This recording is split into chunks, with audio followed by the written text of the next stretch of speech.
Divorce Dad while you still can. Excuse me? Words just slipped out without thinking. Because, after all, my daughter Mary had just woken me up this early morning to tell me that. Even for an adult, it's a heavy phrase to digest, so why is my daughter saying it?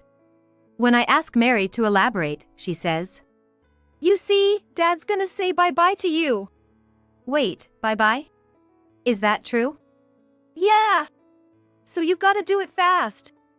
It's not that I doubt Mary's words, but it's hard to believe that Richard would think that way. But Mary's eyes are fixed intently on mine. Those eyes, far more serious than you'd expect from a 5-year-old. I can't believe those determined eyes would lie. All right. Mary, get ready now. With that said, we quickly packed our things and left the house. My name is Jennifer Smith. I live with my husband Richard and our 5-year-old daughter Mary. I met Richard during college and we married right after I graduated. I thought I'd support him as a housewife. But, when his job didn't pan out as planned, I had to work, taking a job at a local company. However, I became pregnant the following year. After discussing our future, I decided to quit my job. I thought I would focus on raising Mary and doing household chores, but it didn't go smoothly. The reason was Richard. After graduating from college, he got a job at a major company. But his naturally reserved nature and ineptitude caused him to not fit in and he quit shortly after. He hopped from one job to another, and finally got his current job 4 years ago. Richard seems to think that since he's held on to this job for 4 years, we're financially stable. But in reality, we're far from it. We're actually in a tough spot. With Richard's earnings, our future looks uncertain. I'm back. Welcome home. Here, for this month. After finishing work, Richard came home and handed me the month's living expenses right away. Thanks. Richard smiled happily at that and went into another room to change from his suit. I sighed watching him go. It's nice of him, but... I looked at the money he gave me and couldn't help but give a wry smile. We also have a daughter who's just 5 years old. She's at an age where she requires a lot of attention and care, and that costs money. The cost of living with her is incomparably higher than when it was just the two of us. So, it's natural that having a little extra cash would be helpful. But, there's a limit to that. The money my husband gives for household expenses is always $500. Honestly, it's not enough. Deep down I wish he'd give a bit more, but telling him that outright seems a bit harsh. Despite being a full-time employee, Richard's monthly take-home pay is only $1,500. The pay is so low that I sometimes wonder if his company is doing okay. Knowing this, I can't really ask for more. Especially seeing that ever-smiling face of his makes it even harder. There's another reason I can't say anything. Once, I told him I wished we had more money for expenses, and his reaction was intense. Do you expect me to give even more? Do you realize how hard I'm working for this little pay? I had just tried to discuss our increasing expenses since our daughter was born, but Richard got really mad. I should have considered his situation before speaking, but with all the child rearing I was busy with, I didn't have the time to think about his feelings. Then maybe you could consider finding a job that pays better. Stop nagging. I like my current job. You don't work, so don't comment on my choices. I'm sorry. Richard's generally a man of few words. To outsiders, he's seen as quiet and gentle. But at home, he acts like the head of the household, a real traditionalist, if you know what I mean. Even the smallest comment that he doesn't like will set him off. That has become a bit of a trauma for me, and now I'm always walking on eggshells when I talk to him. Then, at one such moment, "Are you okay, Mom?" Huh? Oh, I'm fine, Mary. Thanks for worrying about me. You're welcome. While I do work from home. Between taking care of Mary and doing house chores, I don't make as much as I'd like. During these challenging days, my little angel Mary always manages to comfort my weary heart. Mommy, I've been good, so you gotta work hard, okay? Saying that, she brought a glass full of orange juice with her tiny hands. Thanks, Mary. After I finish work, let's go shopping, okay? Yeah. With a bright smile, my daughter looked so precious. I never want to make her go through tough times. If the money is tight, I just have to work harder. Thanks to my daughter's support, I've been able to focus more on work. Then one day, I'm back. Mary, I got you a toy. Look, it's the one you've been wanting. My husband, who had never bought toys before, brought one for our daughter for the first time. However, when she saw the toy handed by her dad, she said, I got this one from Mommy the other day. And she showed it to him. Suddenly, his face turned pale, and he snatched the toy from her and, in anger, threw it at her. Fortunately, it didn't hit her, but the mere thought of what could have happened is terrifying. What the hell are you doing? Shut up. While we shouted at each other, our daughter cried uncontrollably on the side. Perhaps agitated even more by that, he moved towards our crying daughter. I instantly knew this was bad, so I shielded her. Go away. No. My husband raised his right arm and then swung it down.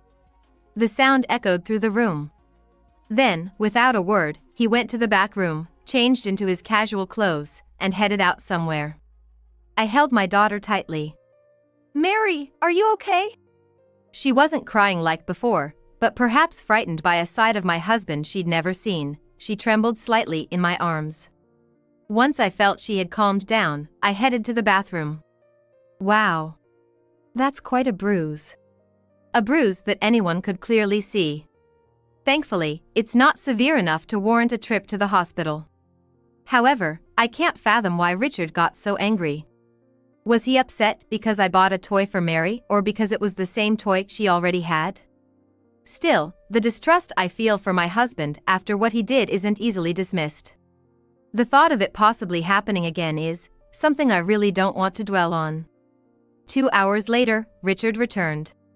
Even though our eyes met, he didn't say anything and headed straight to the bedroom, grabbing his pajamas on his way to the bathroom. After his bath, he went straight to bed. I was scared he might do something again, but was relieved when he fell asleep immediately. I decided to sleep in the living room with Mary. I was jolted awake the next morning by a loud noise. It seems Richard had left for work. Yesterday's events flashed through my mind, making me let out an involuntary sigh. Beside me, Mary was sound asleep.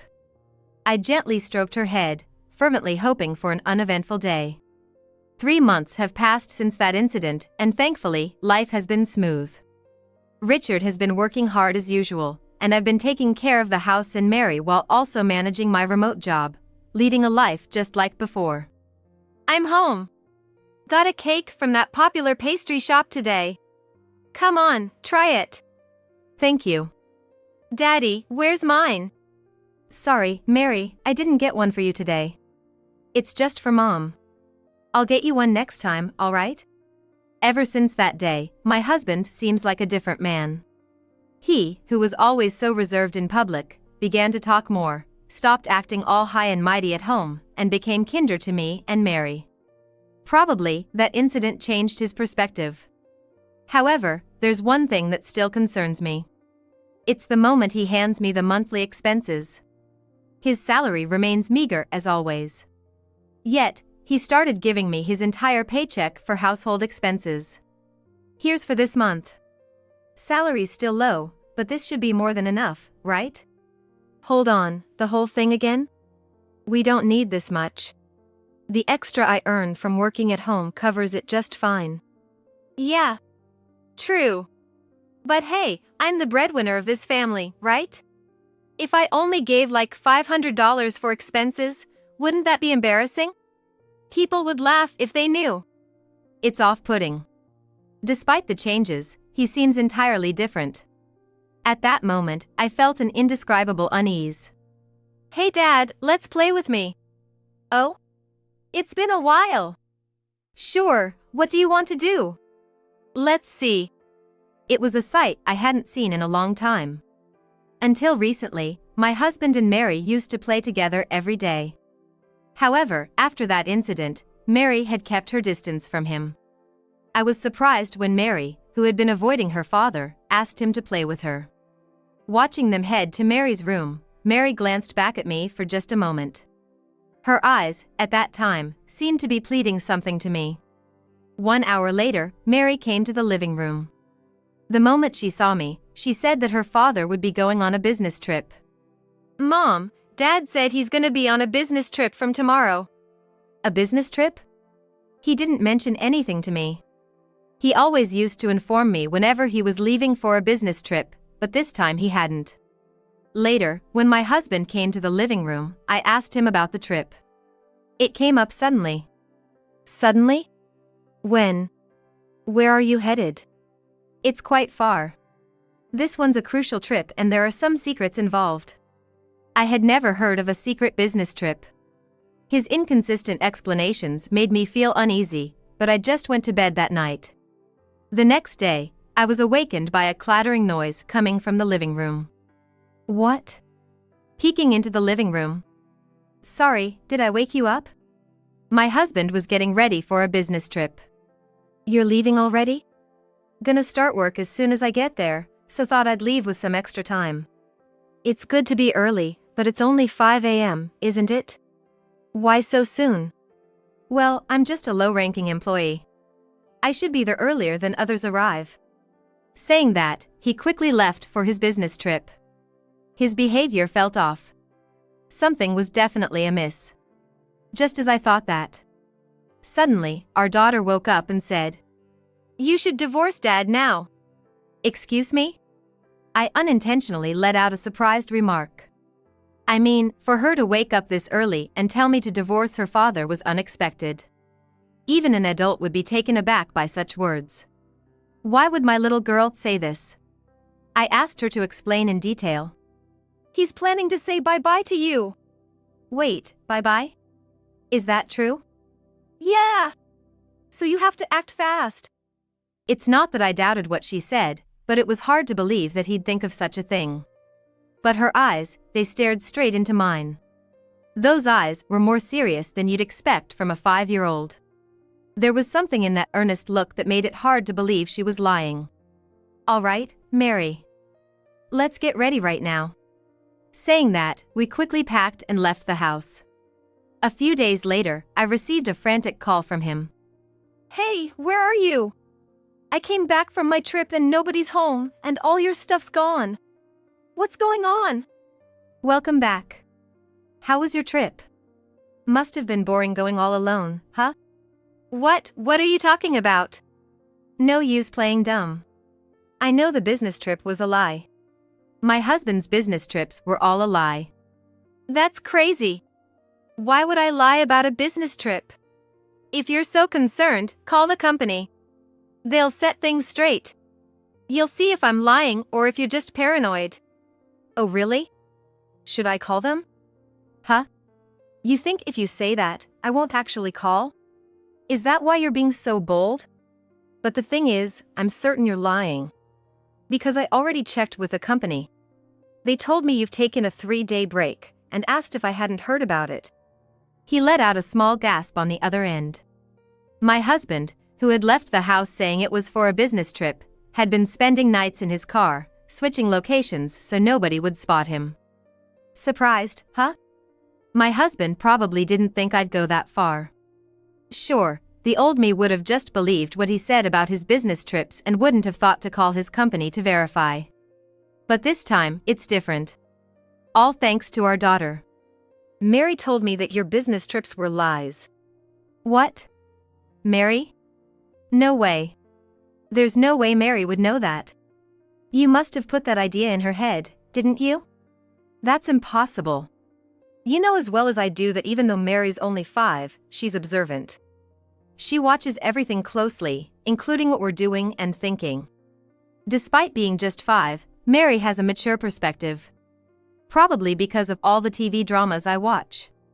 She was always fussy as a baby. I thought she'd grow out of it, but with her, it lasted longer and was worse than I ever imagined. During those times, I'd often watch TV dramas while trying to soothe her. Even now, as she's gotten older, she continues to watch them habitually. From the latest shows to old ones and even 2-hour mystery dramas. If she can't watch it all, she'll record it to watch later. Her love for dramas even surprises me at times. Because of this, her way of thinking and speaking has naturally matured. You said it before, didn't you? That as the head of the family, it's your job to protect us. That you know what's best for the family. Yeah, I did. I am the head of this household. I know you guys better than anyone. Well then, you must know what I'm gonna say next. Yeah, of course. In that case, I don't hesitate to say I'm gonna divorce you. What? When I mentioned divorce, he naturally opposed it strongly. Divorce? Why? What don't you like about me? It's not about liking or disliking. I'm divorcing you to protect myself. Before you erase me. What? I don't get what you're saying. My husband suddenly grew silent. I pressed on. If you don't get it, then let me explain it to you. It all started when Mary told me she wanted us to get divorced. At first, I thought, divorce? Why? But right after that, when Mary said bye-bye, I realized she had picked it up from TV dramas. Mary, who loves any and all TV shows, especially enjoyed mystery dramas. In those shows, there are almost always scenes where someone dies. After watching them, Mary must have intuitively felt that causing someone pain and making them stop breathing was a bad thing. Every time one of those scenes played, she would say to me, "Hey Mom! That lady just went bye-bye. And earlier, it was a man. Is that guy bad?" That's right.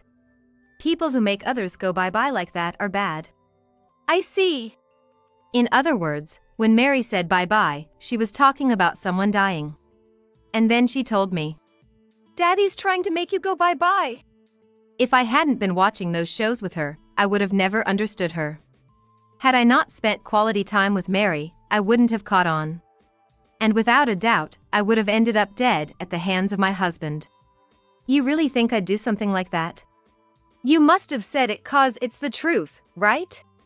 Cut the crap. Why the hell would I want to harm my own wife? And you, believing something a 5-year-old says and then considering divorce? You've gotta be kidding me. It seemed like arguing with him was futile. At this point, I needed to show him undeniable evidence. If you're so adamant, I'll show you the evidence. Evidence of your attempt to take my life. Evidence? I hung up the phone, then sent an image to him. Moments later, he called back. Why do you have? Surprised? What I sent him was a detailed plan from his phone to end my life. When he returned from his business trip, he was gonna take me and Mary on a drive, drug us with a drink containing sleeping pills, leave us in the car, then pretend to be the one who found them. Worse, in the same vein, he intended to harm our daughter as well. A plan so sinister it was hard to believe anyone could think of it. By the way, I found out about this thanks to Mary. What? Previously, when our daughter Mary played with him. Mary hurried to her and said, "Mom, look at this!" She handed her his phone. On the screen was the entire plan he had come up with. The plan detailed his grievances against me. Despite him working as an office employee, I, working from home, earned more, which wounded his pride. Over time, his pride turned to jealousy. He began to think that without me, his pride would remain intact. So, he started researching ways to get rid of me online. You went through my phone! I didn't intend to. Not until Mary told me. The reason Mary knew what was on his phone dates back a while.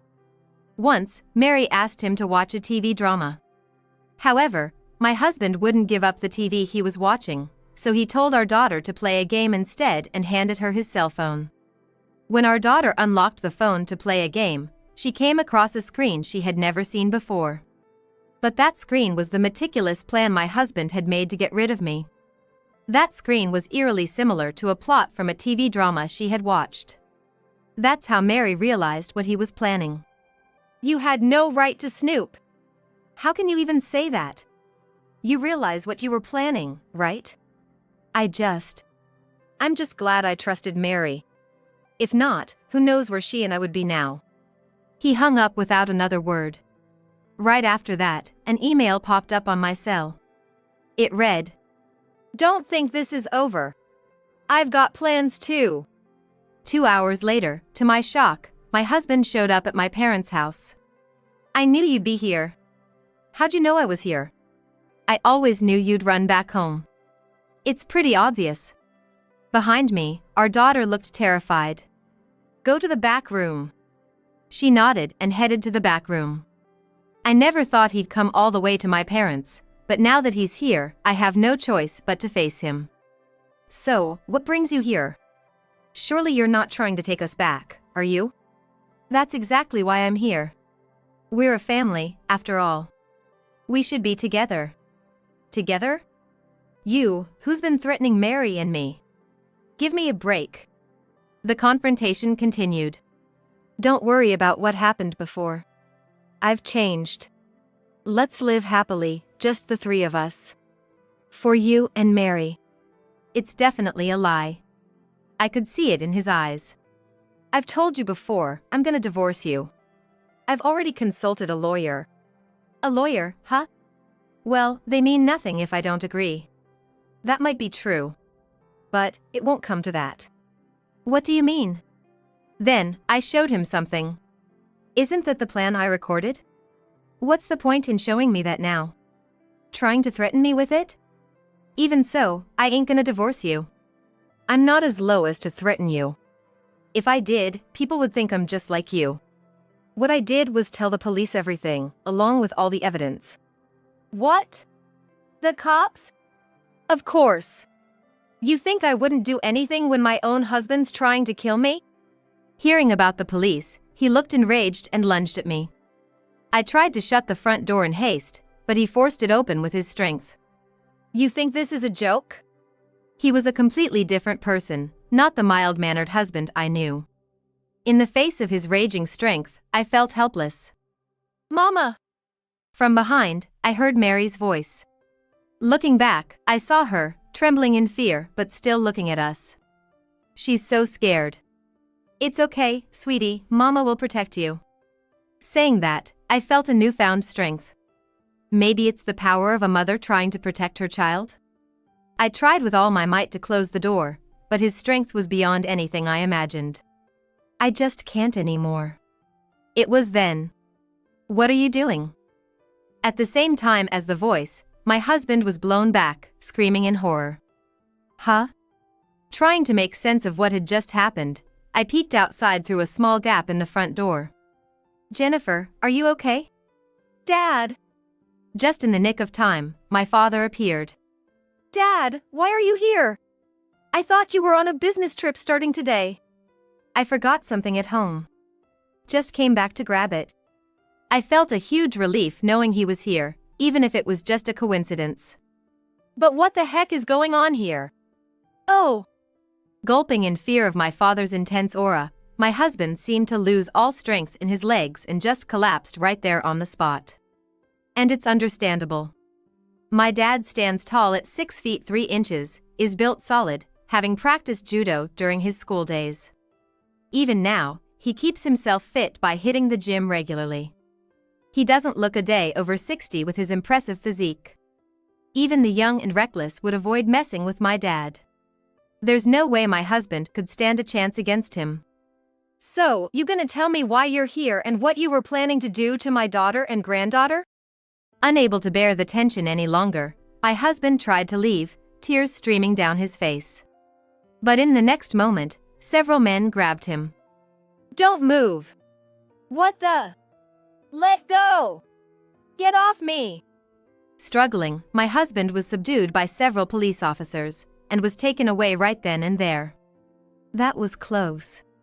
By the way, what brought Richard here? He probably came to say one last extreme goodbye. Later, my husband, who was arrested, was sentenced to 10 years in prison for attempting to harm me and my daughter. During that time, my parents, my daughter, and I moved far away, just to be on the safe side. I left all matters related to our divorce, child support, and property settlement to my lawyer, ensuring I didn't have to see my husband. Half a year later, I heard from my lawyer that my ex-husband was serving his sentence as a model inmate. However, after finishing his sentence, he's gonna work offshore, which means he won't be leading a decent life for quite some time. On the other hand, I've been living happily in our new home with my daughter and parents. Mary, could you take this over to Grandpa and Grandma? Yeah. Just be careful not to drop it. I'll be fine. These days, unlike before, our days are filled with laughter, free from stress.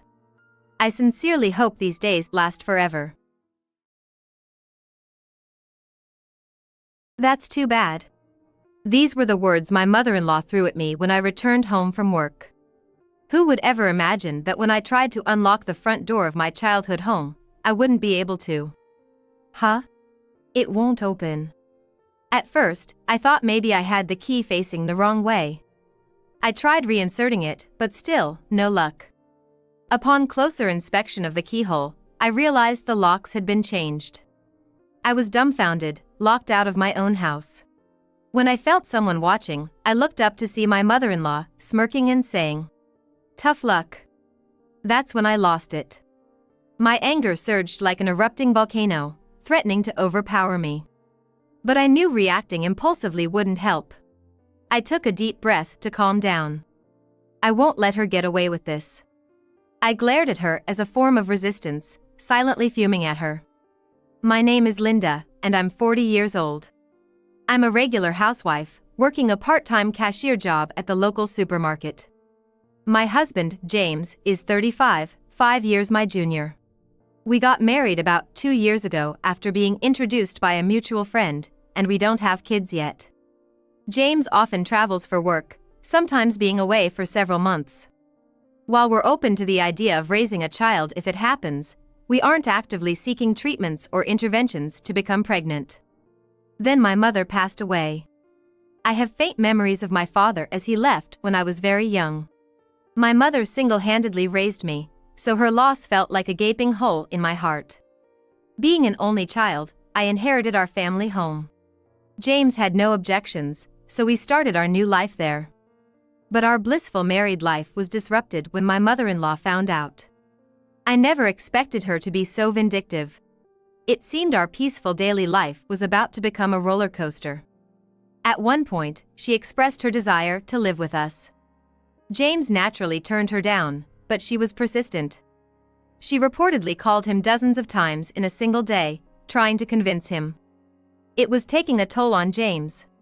Over dinner, he'd say things like, "Again today?" with a strained smile. I felt guilty, thinking I was the cause of this added stress on him. But there was a reason James kept refusing her requests. The simple truth was that she and I didn't get along.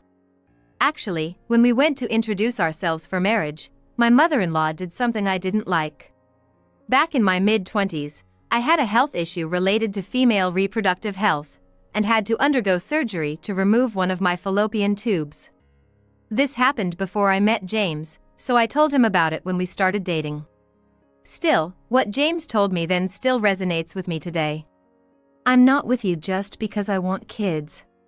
While I can still conceive, having only one fallopian tube means my chances are about half that of the average woman. Plus, being over 35, I felt the biological clock ticking." My mother-in-law hinted at wanting grandchildren right from the first time we met for introductions. I get it, being over 35, I know it might be better to have kids sooner rather than later. But James and I discussed it and decided that children are a blessing, and we'll let it happen naturally. She probably didn't like our decision. "You gotta act fast or you won't be able to conceive. Women have a time limit, you know," she'd say, always sticking her nose in. Without even asking us, she brought over a seasoned midwife she knew to give us a lecture on pregnancy and childbirth. She even once invited a woman who had a child at an older age to tell us how difficult it was after giving birth. In retrospect, I feel sorry for those people she dragged into it. But at the time, it was nothing but pressure to me, and it made me sick multiple times. High fevers, migraines, and recurring stomach aches. Seeing me suffer, James spoke to his mother and her nagging stopped, at least temporarily. By the way, James' father had passed away from cancer a few months before our marriage talks. So, she was probably reaching out too much to James and me to distract herself from her loneliness. Considering all this, James knew that living together would be super stressful for me. He consistently declined her offers to live with us. Yet, one day, she showed up at our place without any notice.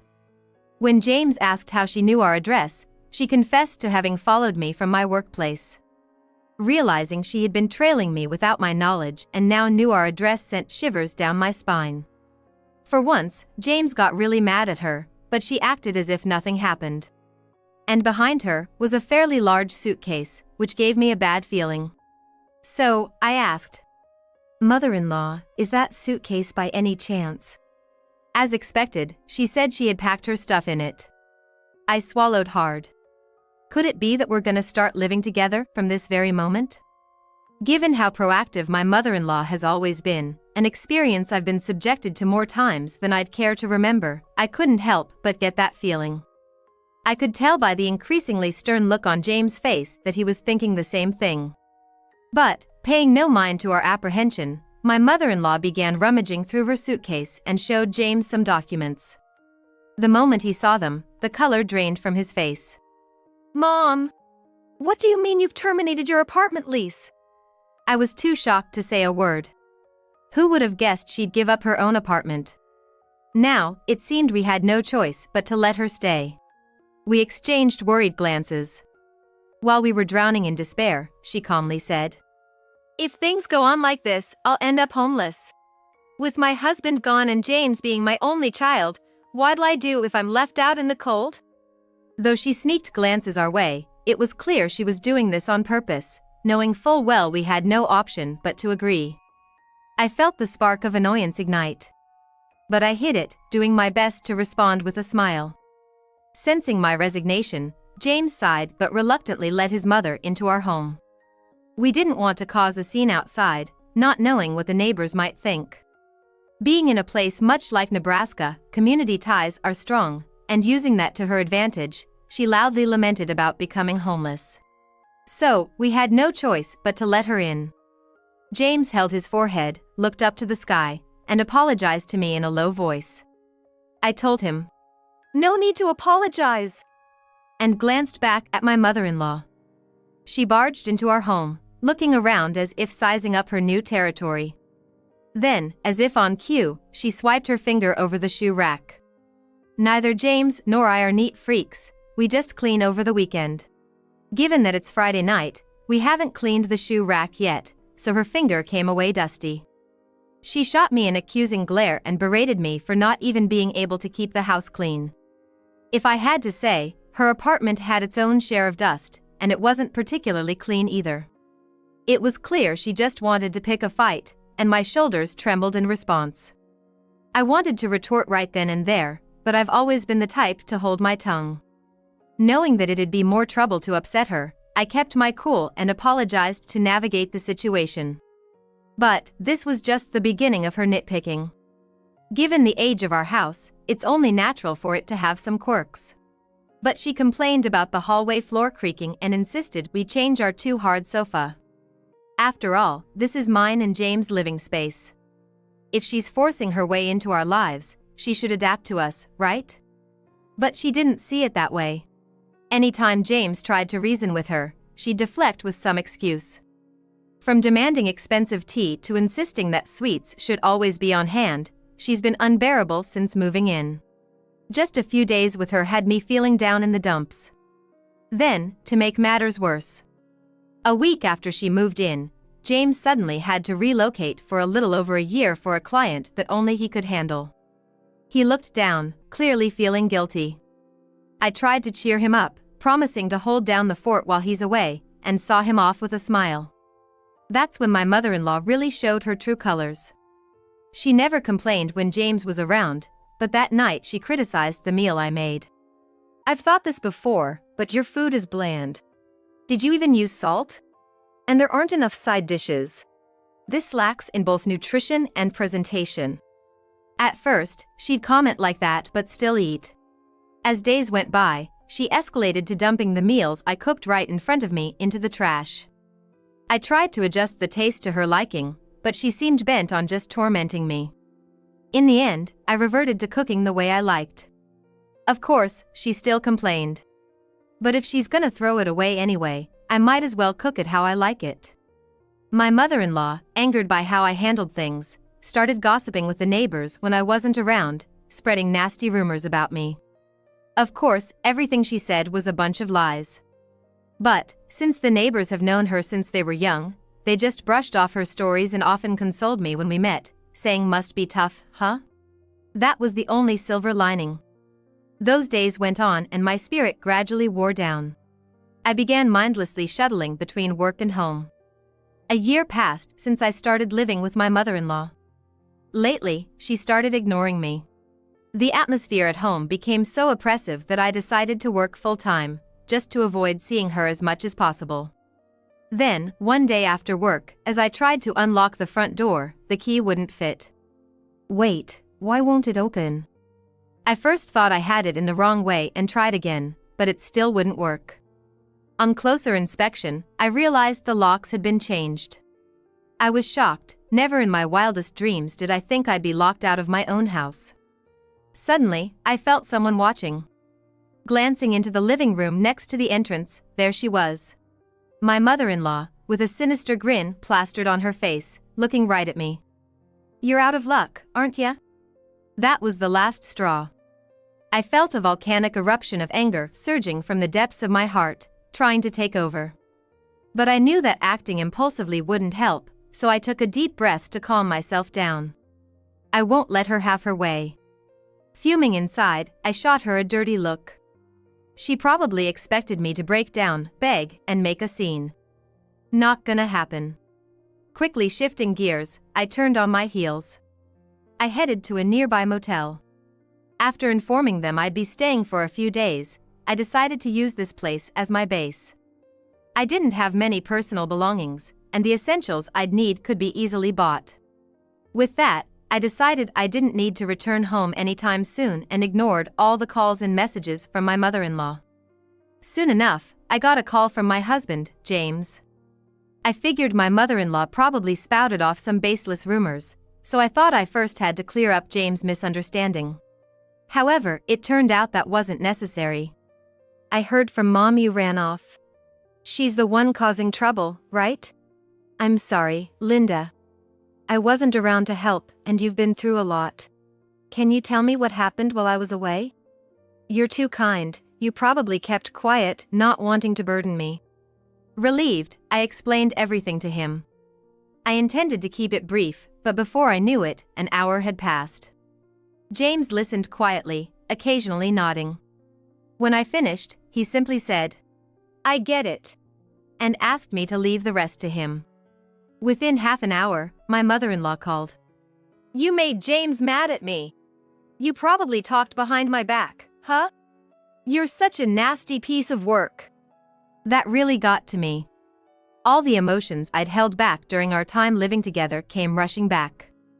I took a deep breath and let it all out, confronting her with every feeling I had inside. "I've only told the truth. Unlike you, I don't go around spreading lies to the neighbors or engage in sneaky, malicious behavior." At my words, my mother-in-law was taken aback and fell silent. It seemed I hit a nerve, and after that, she threw nonsensical and emotional words at me. However, I let them all go in one ear and out the other, thinking in my heart, "Just keep talking." A week passed in a flash. I returned home after a long absence. The locks had been changed, so I couldn't enter directly. Reluctantly, I rang the doorbell. Suddenly, the front door was flung open, and my mother-in-law, looking like she'd seen a ghost, appeared. Though I hadn't seen her for just a week, she looked like she had lost weight. With little inheritance left from my father-in-law, all she had was a meager amount of savings. Her appearance told the tale of how little she truly had. The moment our eyes met, she shouted, "Where have you been? I've been in such trouble because of you, you useless daughter-in-law." She seemed to have more to say, but stopped mid-sentence when she noticed my husband, James, standing behind me. "Huh? Why is James here? His work assignment isn't over yet, is it?" I didn't just decide to come home on a whim. My concerned husband took some days off and decided to come back. Seeing James' unexpected return, my mother-in-law looked visibly shaken. From her reaction, it was clear she had never shown this side of herself in front of James. James had some idea about what was going on from what I had told him. He was shocked to witness his mother's true nature firsthand. However, his shock quickly turned to anger, and he lashed out at her. "There's no way I can continue working under these circumstances. The most important person to me is Linda. I work for my life with Linda. And if Linda is in trouble, of course, I'm gonna come back. Especially if it's because of my own mother." My mother-in-law weakly denied it, but James cut her off, telling her not to make excuses. I jumped in after James. "I've kept a diary of everything you did to me." James had already read it, and the diary contained more horrendous acts by my mother-in-law than he had imagined. He was appalled.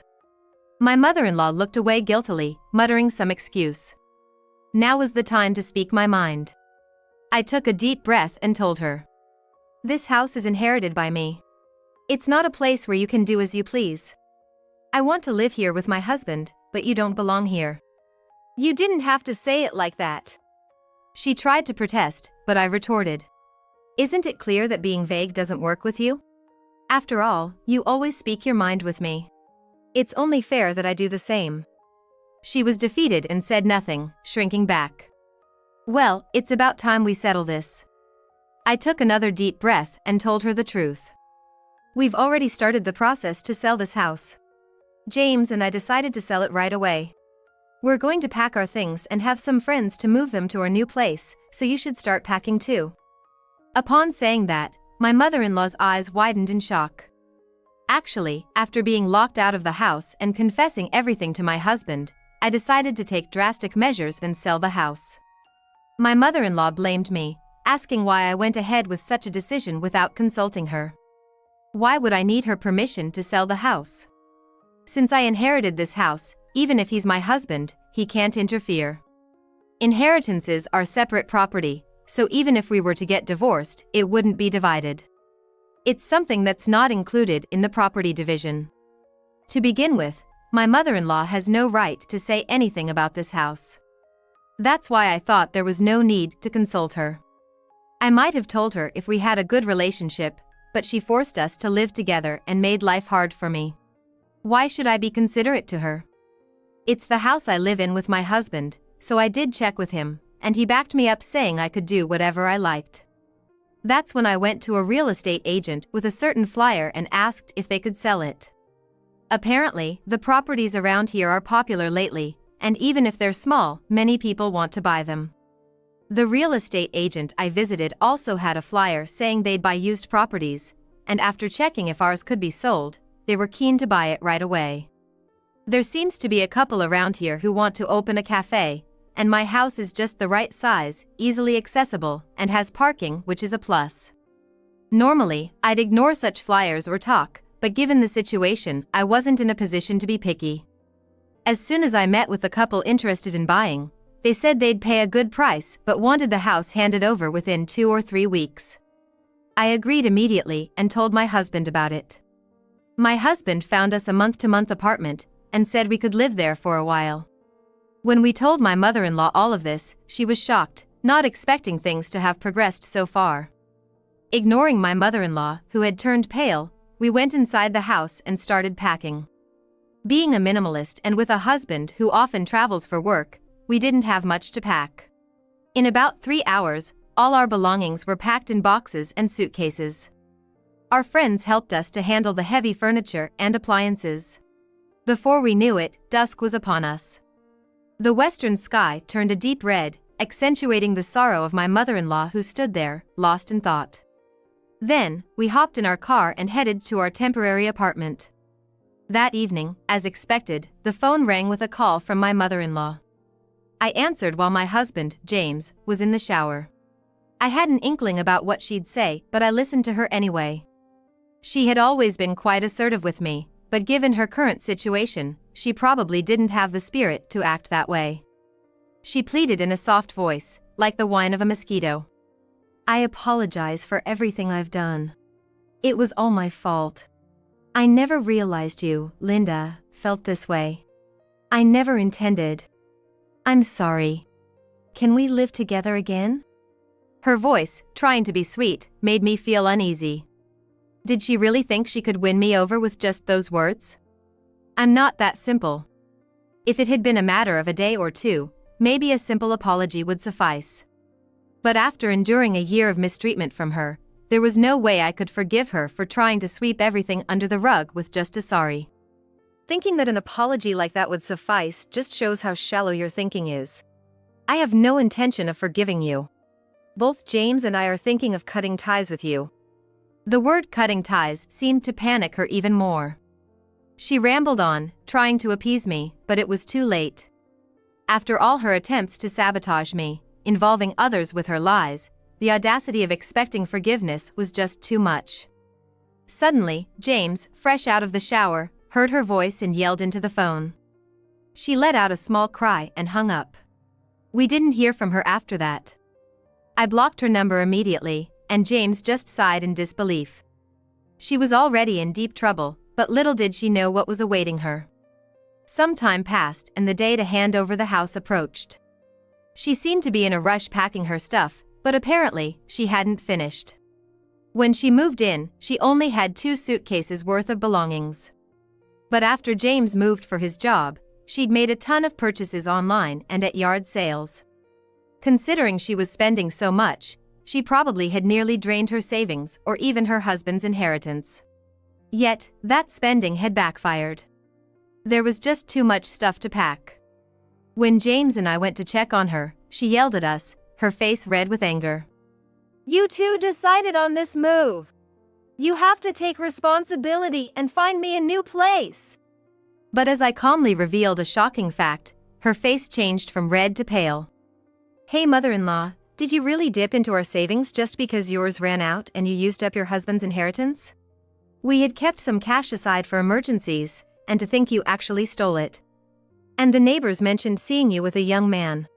Family or not, there's a line between right and wrong. Recently, she's been completely ostracized from the neighborhood. Of course, the reason was because she spread ridiculous rumors about me. She was no longer welcome at the local gossip sessions, but ironically, those very sessions were buzzing with talk about her. Apparently, even in her 60s, people had seen her buying gifts like bags and jewelry for a young man and holding hands with him in public. Talk about karma. When James heard about this, he couldn't help but smirk at the thought of his own mother, over 60, gallivanting around with a young guy. My father-in-law has already passed away, so there's no one to blame, but it sure doesn't leave a good impression. Whether she felt ashamed or just helpless, I confronted her and firmly said, "Give back the money you took." She took a step back. She tried to make excuses about returning it later, but James suggested she should just withdraw it from an ATM now. She probably hadn't drained all her savings, and the cash we kept was just over $1,000, so she should have that much, right? Without a word of protest, she quietly withdrew the stolen money and handed it over. Then a couple, the buyers, showed up to finalize the transfer of the house. We had agreed that they would handle any items left in the house, so it wasn't a problem if she left a few things behind. They were actually pleased there were reusable items left, so we breathed a sigh of relief. Realizing she had no options left, she sank into despair unlike I'd ever seen before and shuffled away. Later on, I heard she was found living on the streets and was picked up by the police. From the beginning, she seemingly intended for James to come get her, refusing to look for a place on her own. But given all that had transpired, James, already having consulted with a real estate agent, bluntly told her about a cheap apartment she could live in. She silently agreed, drenched in sweat, without any argument. This budget apartment, where she had to share a bathroom, laundry, and other amenities, seemed like hell for her. Back when she lived with us, she was well-fed and healthy, but now she's become skeletal and pitiful to look at. She's barely making ends meet with a part-time job, but her habit of spending on young men hasn't changed, and she's in debt. The interest keeps piling up, and she's reportedly in total despair. As for us, we later bought a new house.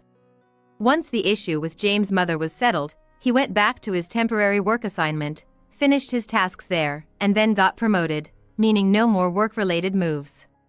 And, miraculously, I got pregnant in my 40s. I've heard it's not that uncommon these days to give birth in your 40s, which is a bit reassuring. I'm enjoying my ultrasound pictures and feeling the baby move, living each day to the fullest. That's the punishment for stealing my dad from me.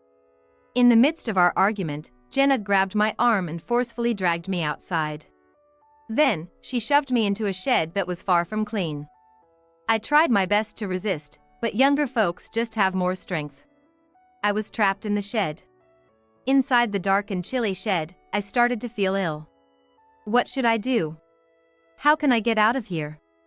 Though I was panicking, I felt a slight weight in the back pocket of my jeans. Oh yeah, I have this. I quickly searched my pocket. My name is Sophia Johnson. 42 years old. I worked as an administrative assistant at a company. The job wasn't too complicated, but it's never boring. I find it fulfilling, and above all, my coworkers are all kind-hearted, which was what I love about my workplace. It might be rare for someone in the workforce, but I genuinely enjoyed my job every day and didn't find it burdensome. However, there was one thing that concerned me. It was the fact that I wasn't married. Seeing my friends get married and live happily ever after made me feel both envious and a bit sad. Moreover, the thought of living the rest of my life alone was quite daunting. But there were no prospects in sight, and I constantly wondered if any man would ever take an interest in me. Every day, I was consumed by thoughts of the future, filled with unease. However, a few years after I started having these thoughts, I finally got married. His name is Robert Johnson. He's 7 years older than me and works at one of our client companies. Robert had recently become the point of contact for the company I worked at, so he visited often. At first, we were both hesitant, but gradually we grew closer and started dating. After a few years of dating, Robert and I were able to tie the knot. I was truly elated. I genuinely hoped from the bottom of my heart that we would build a happy home together. Robert has a 15-year-old child named Jenna. She's his daughter from his previous wife, from whom he had divorced. He had been upfront about Jenna while we were dating, and I had met her several times. Jenna is a very reserved girl, and she seems particularly fond of Robert. She was always by his side, glued to him. Seeing Jenna like that warmed my heart. I had a vague hope that as we started living together, Jenna and I would become close. However, I had yet to truly understand Jenna's true nature. After marrying Robert, I moved into the home he shared with Jenna. With the marriage as an opportunity, I quit my job to become a homemaker. I did everything I could to ensure that Robert and Jenna had a comfortable life. I prepared well-balanced meals and kept the house tidy. It might seem ordinary, but I believed that it would make their lives more pleasant. Yet, having a family was so different from living alone. Every little household chore became a lot more challenging. What comforted me during those times was a cat named Oliver. Oliver had always been at Robert's house. He was not slim, to say the most, and I heard he had a tendency to sneak out. But I believed that as long as I was always at home, he wouldn't run away. Even though I faced many exhausting days, I always felt soothed admiring Oliver. Life after marriage had its challenges, but I felt several times happier than when I was single. However, there was something that weighed on my mind. It was that Jenna might not think highly of me, leading her to ignore me.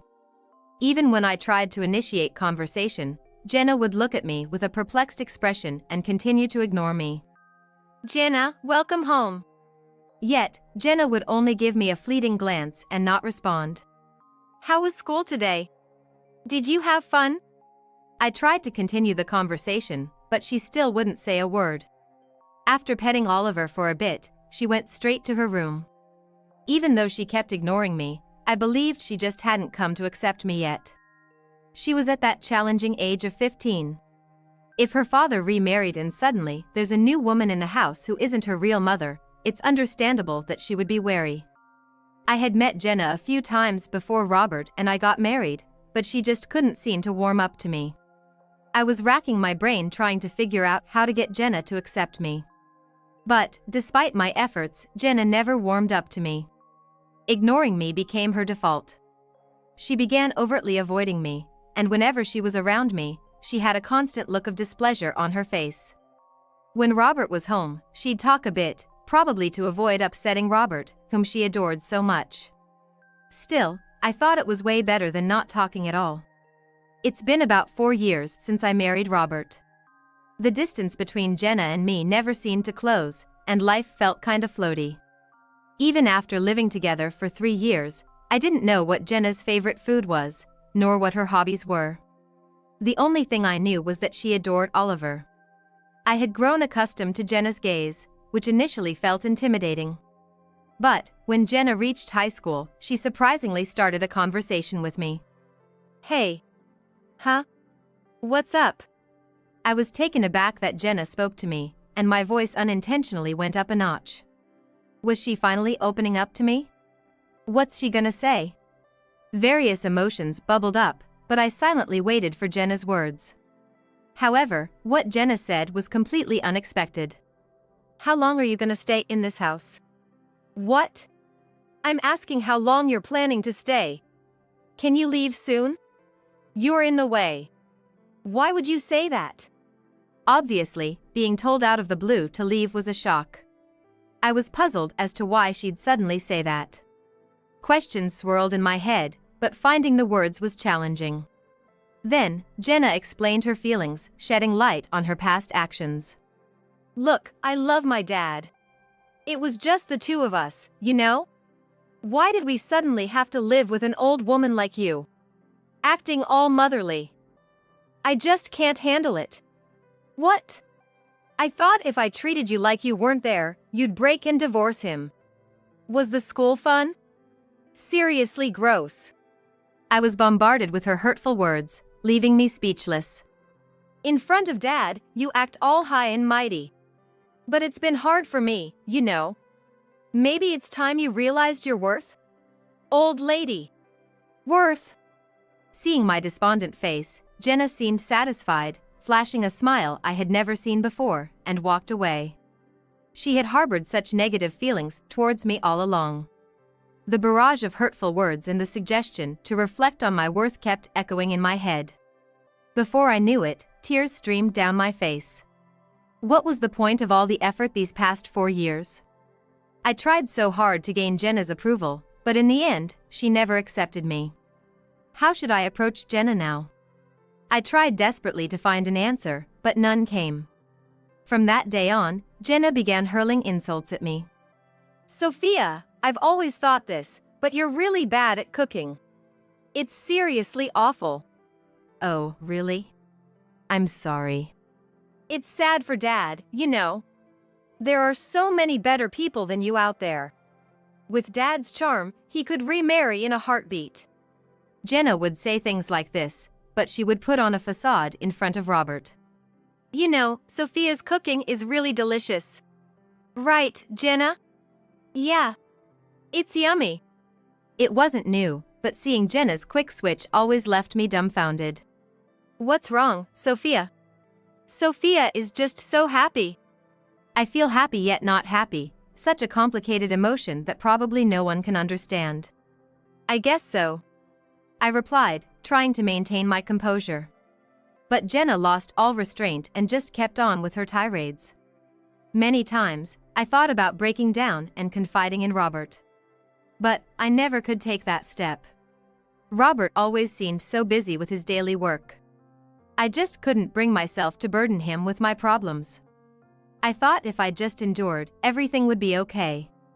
Even if Jenna said she loved Robert, she might eventually move out and live alone. I saw it as just enduring until then. 5 years later, Jenna went on to college after graduating high school and later got a job at a company near home.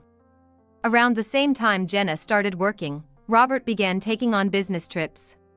Initially, they were just for a day or two, but gradually the duration increased. It wasn't rare for him to be gone for 2 weeks or even an entire month. A few months after these trips began, Jenna's verbal abuse didn't stop.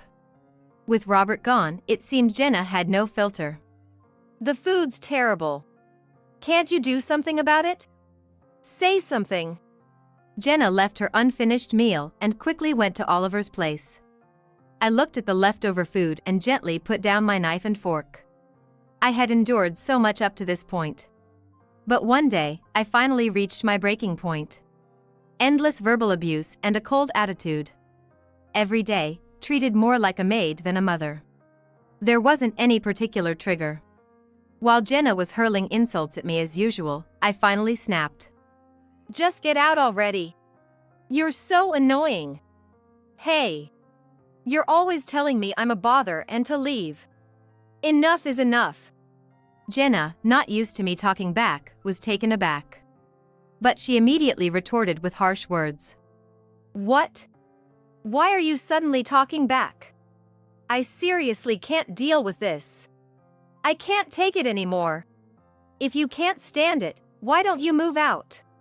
You have a job. You have money, and you do fine on your own. I'm a homemaker, I can't just up and leave. Maybe I hit a nerve because she didn't respond. I could tell she was fuming. Lost your tongue? What happened to all that energy just a moment ago? Just as I was about to get the upper hand, Jenna suddenly grabbed my arm, squeezing painfully tight. Ouch! Even though I protested, Jenna wasn't listening. She forcefully dragged me outside. Hey! She pulled me towards a small storage shed outside. Without hesitation, she pushed me into it. Though I resisted, I was no match for her younger strength. In an instant, I was locked inside the shed. What are you doing? Hey! Let me out! Desperately, I banged on the wall, pleading with Jenna to release me from the shed. But Jenna didn't seem to care. I can't just let you out even though you say so. Oh, by the way, I haven't told you, but I've got a trip planned for 3 days. Well, try to survive in that cramped shed. 3 days? Are you serious? Hey, what about Oliver? Oliver? There's an automatic feeder, so he'll be fine. I was stunned by her completely irresponsible comment. You're being so irresponsible. Shut up.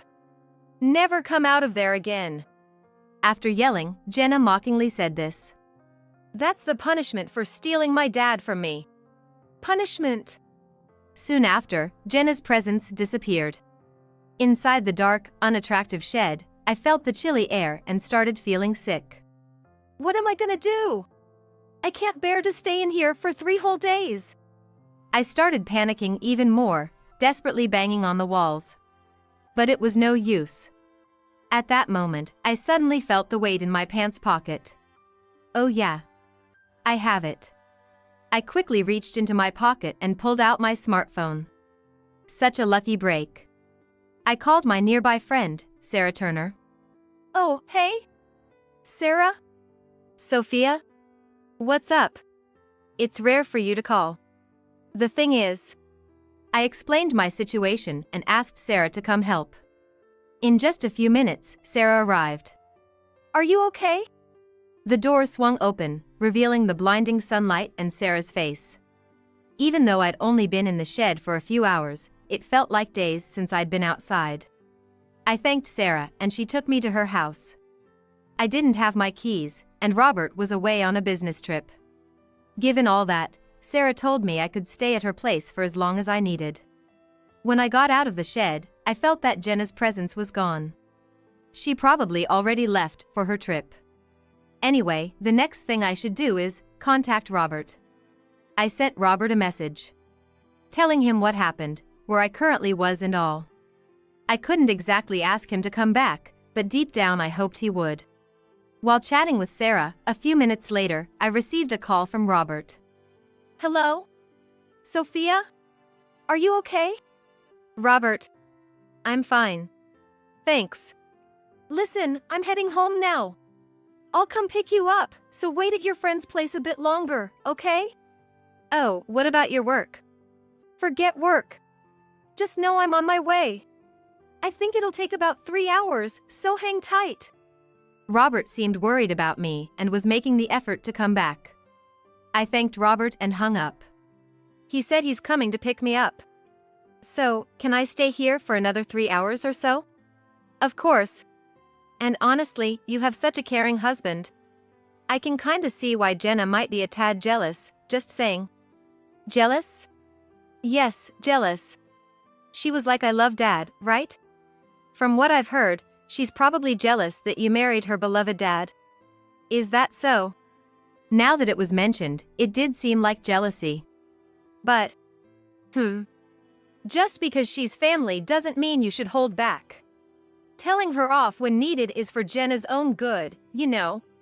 Okay. Sarah's right.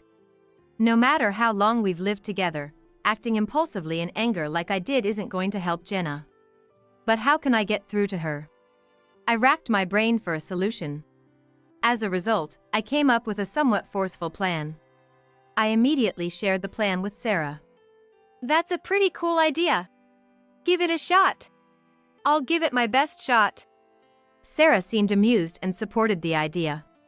3 hours later, Robert arrived at Sarah's house and knocked at the door. Are you okay, Sophia? I'm fine, thank you. But you were at work. You matter more to me than any job. Moreover, Robert apparently decided to take a few days off from work. Is it okay for you to take time off like that? Yeah. They said they'll manage. I feel like I need to have a serious talk with Jenna. After that, I explained to Robert in detail what Jenna had done to me up until now and how this situation, where I was trapped in the storage shed, came about. Robert listened intently and apologized. I'm sorry for not noticing.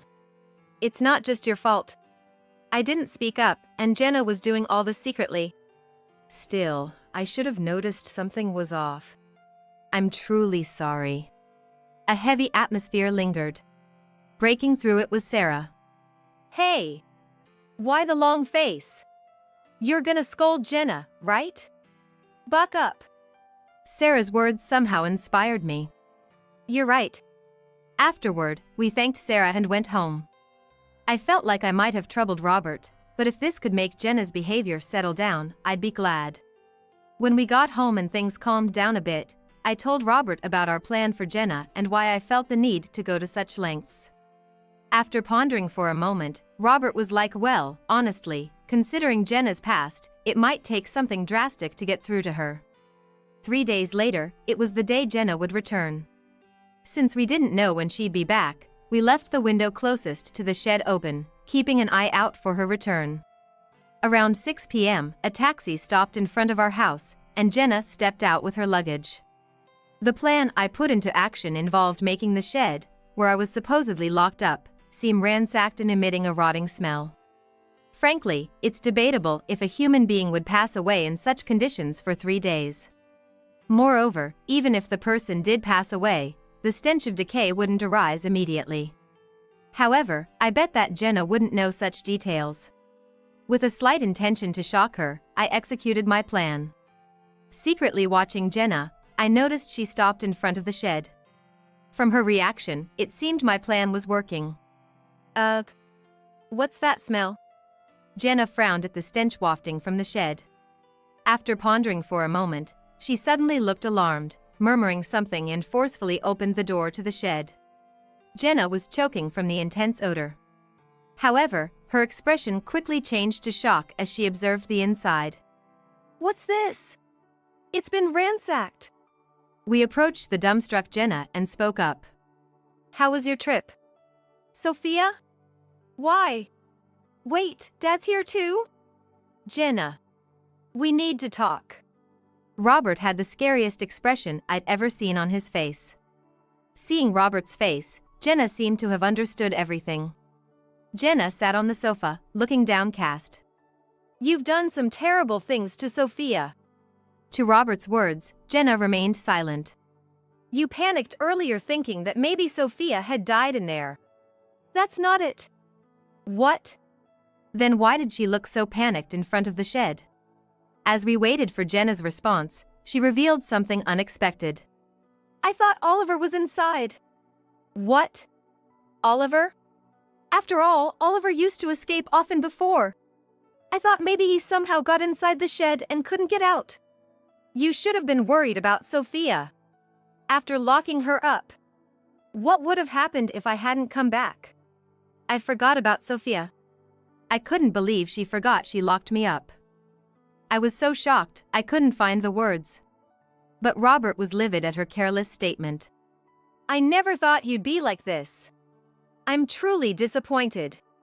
But wait, Jenna tried to justify herself. But Robert sensed it and cut her off. Wait for what? Gonna make excuses? It's just that I felt like Sophia took Dad away from me. You did something that could have had irreparable consequences just because you felt like it? And then you forget about it? I never thought I raised you to be like this. With that, Robert sighed. He seemed to have completely given up on Jenna. Sensing this, Jenna stood up and started defending herself again. Dad, don't say things like that. I just love you so much. If Sophia had just waited quietly for 3 days, I would have let her out. And if Sophia hadn't called her friend, none of this would have happened. Dad didn't have to leave work early or take the day off. This is all your fault. Wouldn't it have been better if you hadn't obviously disliked me? Maybe if you hadn't locked me up, your misdeeds wouldn't have been discovered? You act on your own but shove all the responsibility onto me. What? Oh, by the way. It seems you were worried about Oliver. But didn't you once say that leaving Oliver alone for about 3 days was okay? That's just unthinkable.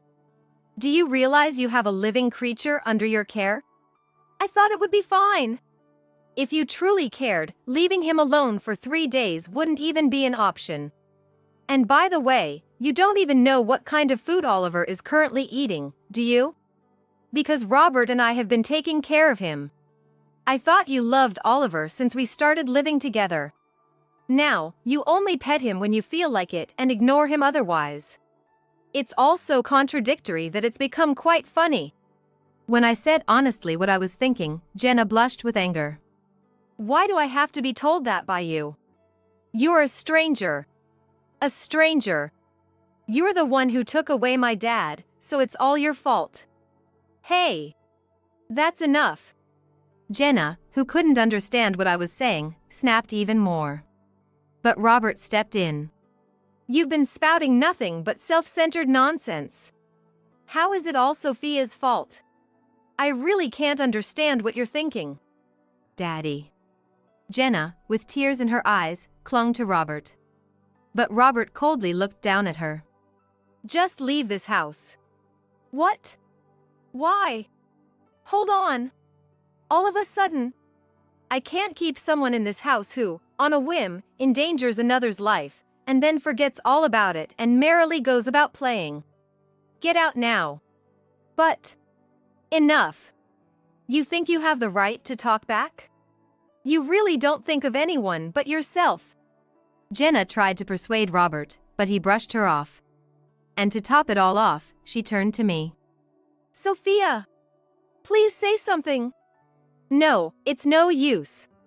Just leave as Robert said. Could you stop clinging to me just because Robert's angry? Just as he said, you really only think about yourself.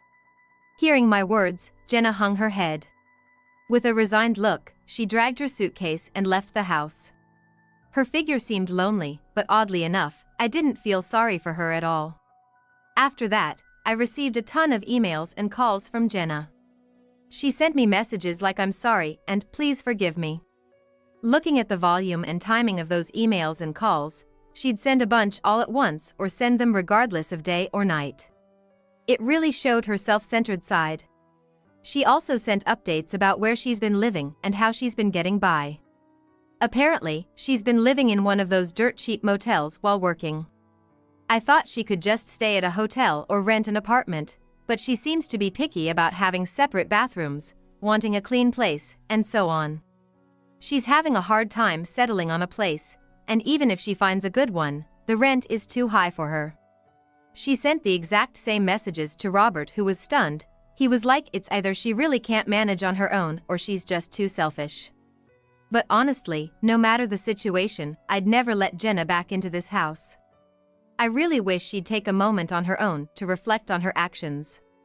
After Jenna left, our lives returned to peace. Robert still travels for work, but not as much as before, so we have more time to relax together. I don't have to be as careful around each other, and it's nice to relax. Jenna never listened, no matter how many times we warned her, so in a way, I'm glad things turned out this way. All in all, every day spent with Robert is pure joy. After finishing the housework and relaxing on the sofa, Oliver climbed onto my belly. He meowed and curled up to sleep. I hope for many more moments like this. As I petted Oliver, I found myself lost in such thoughts. I lived with my husband, Thomas, and his son from a previous marriage, Richard. Although I treated Richard as if he were my own son, he never truly opened up to me, and this went on for an entire year. One day, while Thomas was on a business trip to New York, Richard, who had never approached me to talk before, suddenly started a conversation. "Actually, I've always wanted to tell you about this, but Dad told me." Saying so, Richard handed me his smartphone. I was shocked by the photo displayed on the phone. After hearing the details from Richard, I decided to divorce Thomas. However, there were various complex circumstances involved. My name is Jennifer. I live with my husband Thomas and Richard, who isn't biologically related to me. I used to work as an office lady, but after getting married, I quit and became a full-time housewife. I met Thomas when I was still working, during a business transaction, and we both fell in love at first sight. According to Thomas, before marrying me, he had been married to another woman and had a child, but his previous wife suddenly disappeared.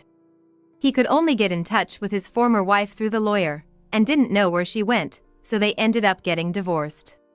Naturally, Thomas took custody of the child.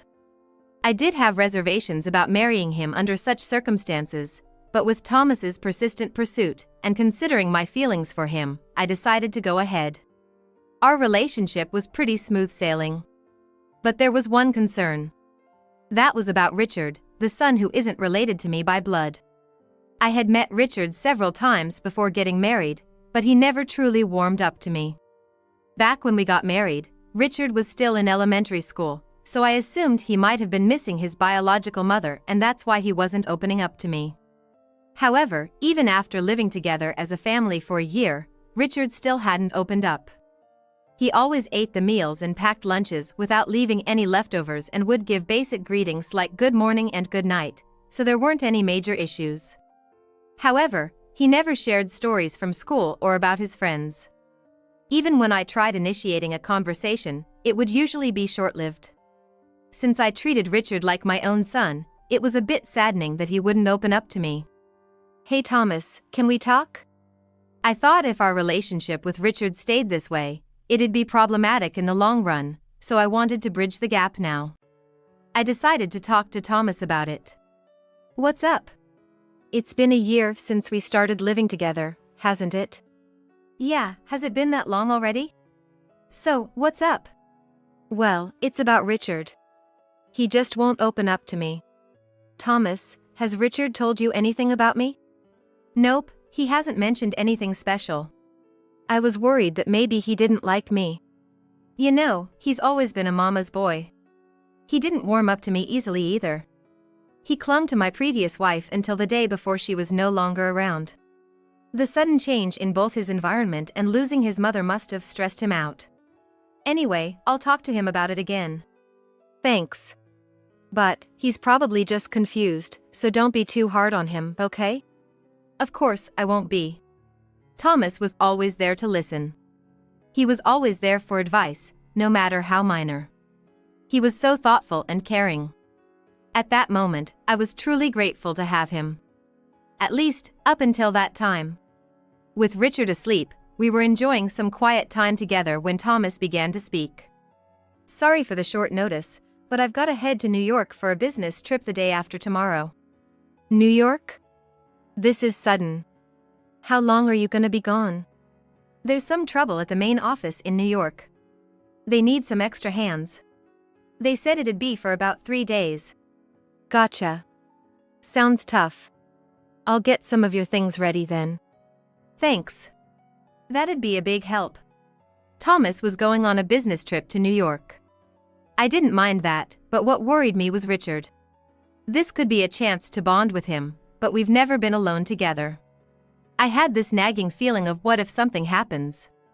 But what's decided is decided. Gotta roll with it. And the day Thomas was to leave for his business trip arrived. Take care of Richard for me. If anything comes up, just give me a call, okay? Thanks. Have a safe trip. Will do. I'm off. Take care. After seeing Thomas off, I went about my usual routine, sending Richard off to school and doing household chores. Before I knew it, it was 3 p.m. Richard should be home any time now, I thought. Right on cue, I heard the front door open. Richard was home. Welcome back. I'm home. With that, Richard headed straight for his room. It was just like any other day, but I was hoping for a chance to bond, so I was a bit disappointed. I was heading back to the kitchen to start dinner when I heard him. Mom. To my surprise, Richard, who never initiated a conversation, was speaking to me. And he called me Mom. I felt my eyes well up, but I saw that Richard looked quite serious. What's up? Well, there's something I've been keeping from Dad. He trailed off without finishing. Take your time. Dad told me not to tell, but... Saying that, Richard extended his left hand to me. Richard handed over his phone. May I? I took the phone he handed me. On the screen was a picture of some sort of document. I zoomed in to see it more clearly. It was a document about the divorce between Thomas and his previous wife. It looked like there had been a contentious court battle over it. Dad told you my previous mom just disappeared suddenly, right? That was all a lie. In reality, Dad forced me away from her. I've wanted to tell you this for a long time, but Dad threatened to kick me out if I did. Tears streamed down Richard's face as he spoke. You've been so brave holding this in. It's okay now. I hugged Richard. I could never have imagined such a young boy carrying such a heavy burden. I want to see my previous mom. Richard kept on crying as he spoke. I never imagined my husband would do such terrible things to Richard. It's unforgivable. Although we're not blood related, Richard was like my own son. I'm sure his birth mother felt the same way. I don't know how my husband managed to separate Richard from his birth mother, but because of him, Richard's heartbroken and crying like this. That hurt me more than anything as Richard's mother. At that moment, I decided to get revenge on my husband. According to Richard, there were documents in a photo that were in my husband's room. So, while he wasn't home, I decided to gather the evidence. I found them. The documents were tucked away in a drawer of my husband's desk. I grabbed them and went to the nearby print service spot to make copies. When I was done and headed home, I noticed a strange woman loitering in front of my house. Excuse me, can I help you with something? As soon as I approached her, she turned and ran without a word. Hey! I was hesitant to chase after her. After all, she hadn't threatened me in any way. It might not be a good idea to run after her. But who could she be? Puzzled, I went inside. Regardless, I was determined to get my revenge on my husband, so I didn't have time to dwell on it. Later, I read through the copied documents to find out how my husband had managed to separate Richard from his previous mother. What was written was shocking. What on earth? The documents detailed a custody battle over Richard. It claimed Richard's birth mother abused him, so custody was granted to my husband. However, the birth mother had always insisted she hadn't abused him. Even if the birth mother had been abusive and custody had gone to my husband, Richard still yearned to see her. What's going on here? If there had truly been abuse, wouldn't it be best to keep Richard away from her for his own safety? Time flew as I grappled with these thoughts. But soon, I'd discover an even more shocking truth. It was the third day since my husband left for a business trip to New York. He was supposed to return today, but last night, I got a message saying, "Sorry, it's gonna take longer than expected. I won't be back for another 2 days." I wished he'd never come back. Thanks to that, I had more time to prepare for the divorce. Then, the doorbell rang.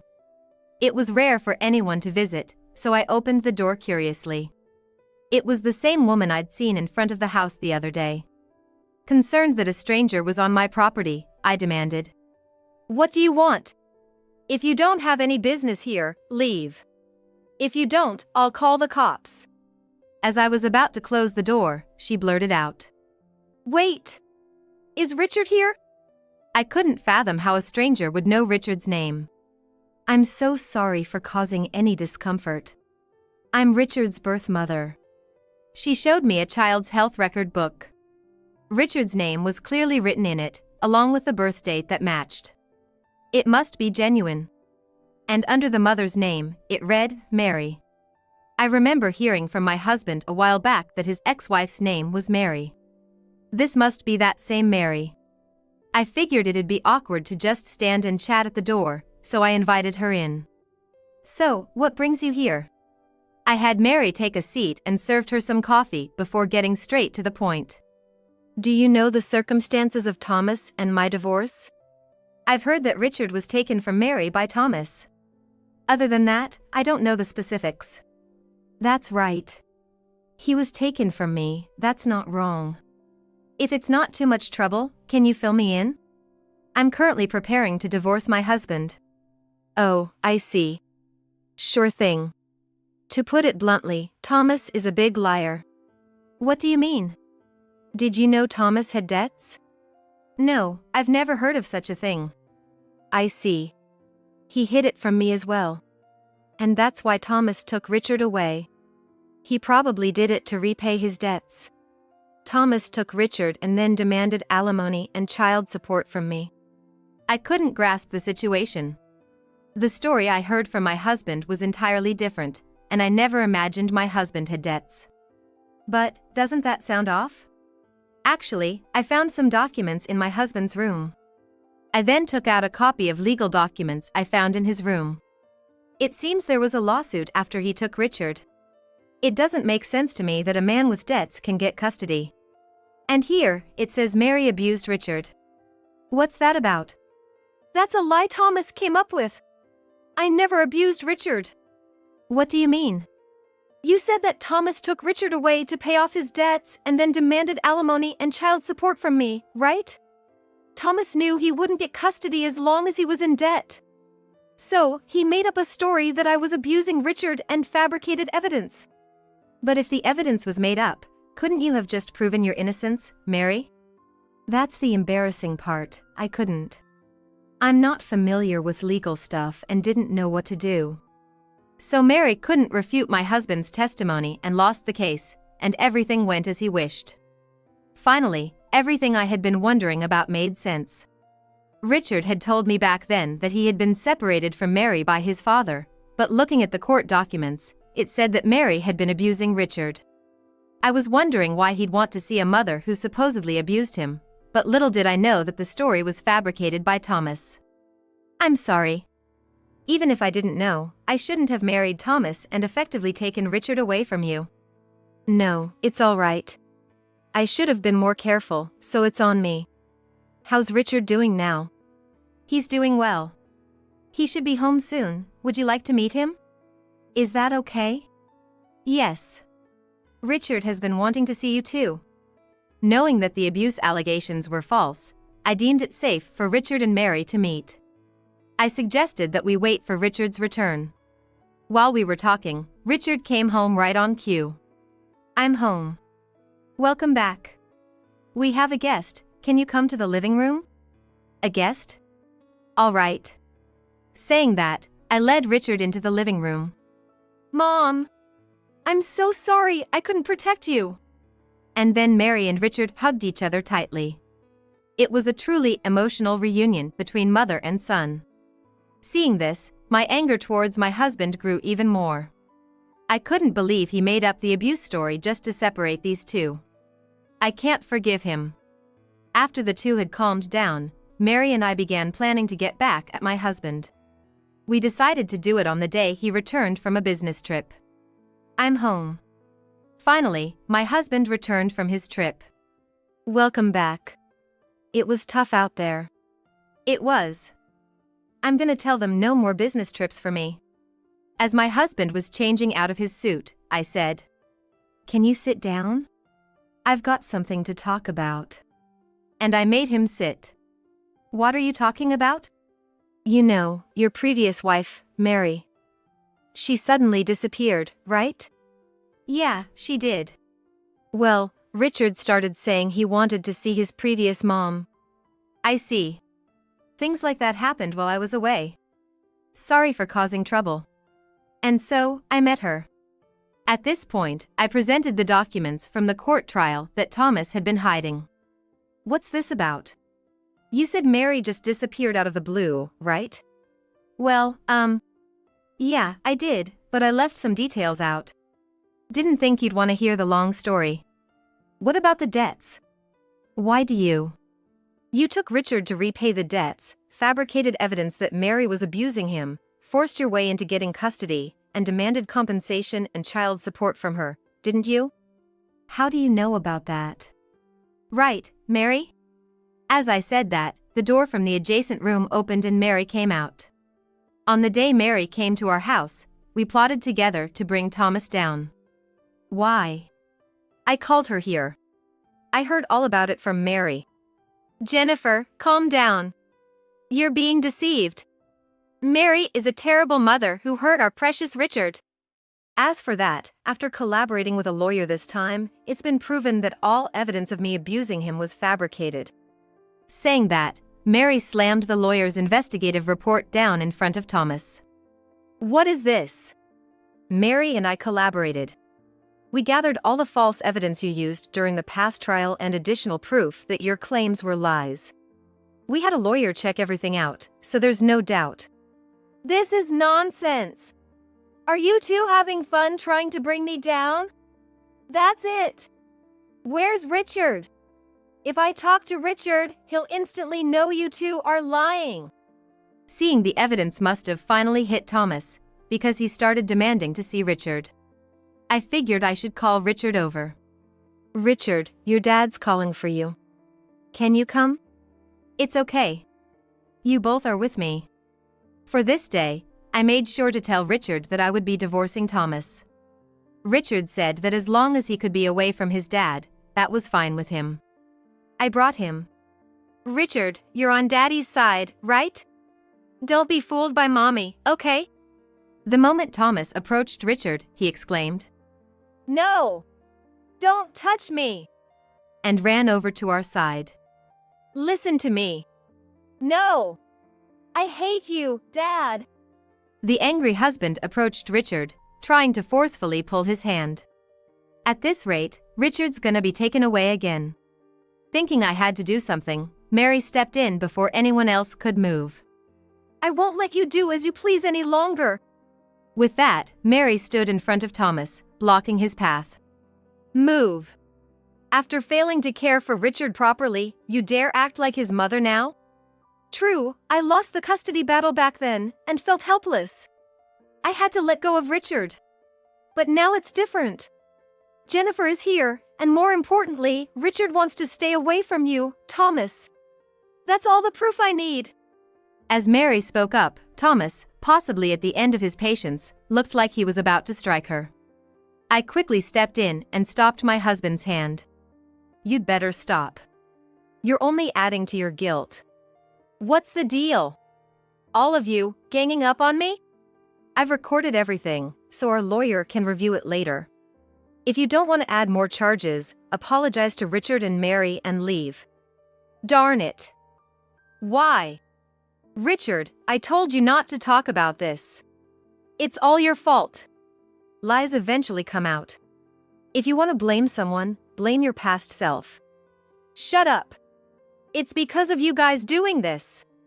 Then, my husband was about to hit us again. "Didn't I tell you a minute ago? We're recording. And just so you know, children ain't toys or convenient tools for parents.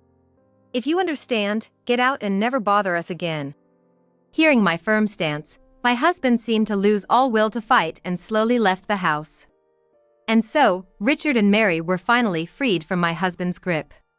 From then on, we communicated through our lawyer. Apparently, my husband wanted to apologize in person to Mary, Richard, and me, but of course, we refused. I didn't even want to see his face or hear his voice. Who knows what he'd do if we met in person? He was ordered to pay alimony to Mary and child support for Richard. I wasn't directly harmed by my husband, and from Mary's perspective, I seemed to be on the wrong side too, so I didn't claim any compensation for myself.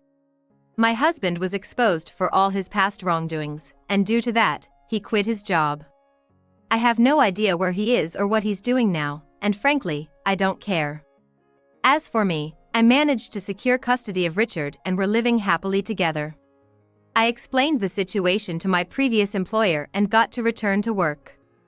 I thought about moving, but I didn't want to put any more emotional strain on Richard, so we decided to stay. I've consulted with our lawyer, so if my husband tries to show up at our house, they'll handle it right away. I feel safe.